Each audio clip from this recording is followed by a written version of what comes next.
ఇవాళ ఏం మాట్లాడుతుండ్రు? రైతు బంధు అడిగితే చెప్పుతోను కొడతామంటాడు ఒక మంత్రి. నేను చెప్పిన బిడ్డ, రైతుల చెప్పులు చాలా బందోబస్తుంటాయి, దబ్బన వాళ్ళు అదే పనికెత్తుకుంటే ఏమవుతుంది మీ గతి అని కూడా నేను చెప్పిన. బందోబస్తు ఉండే ఆ రైతుల చెప్పులు.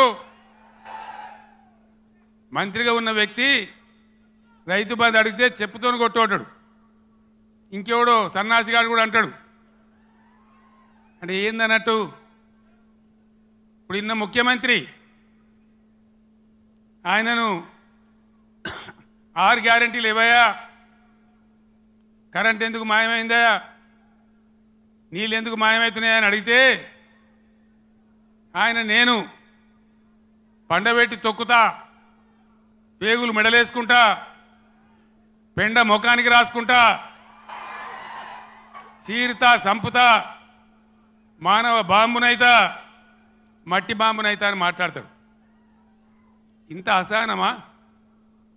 ఒక ముఖ్యమంత్రి మాట్లాడవలసిన భాషనా ఇది? పద్ధత?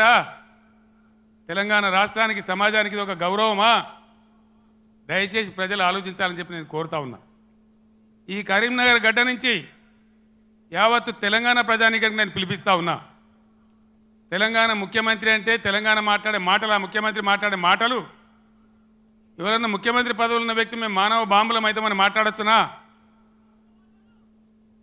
మాకు మాట్లాడరాదా? తిట్టానంటే తిట్టు తక్కువన్నాయా? ఇవాళ గీయాలకు మొదలు పెడితే రేపు గీయాల దాకా తిట్టచ్చు. నేను మాట్లాడినా, తెలంగాణ ఉద్యమంలో మాట్లాడినా, తెలంగాణ వ్యతిరేకించిన వాళ్ళను దద్దమ్మలు అన్నా, సన్నాసులు అన్నా, సమైక్యవాదం సమగ్రాభివృద్ధి అంటే సన్నాసులారా ఏది రాని మాట్లాడినా.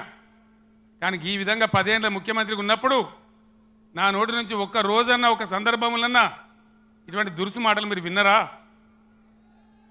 దయచేసి ఆలోచన చేయాలని నేను చెప్పేది చాలా సీరియస్ మాట.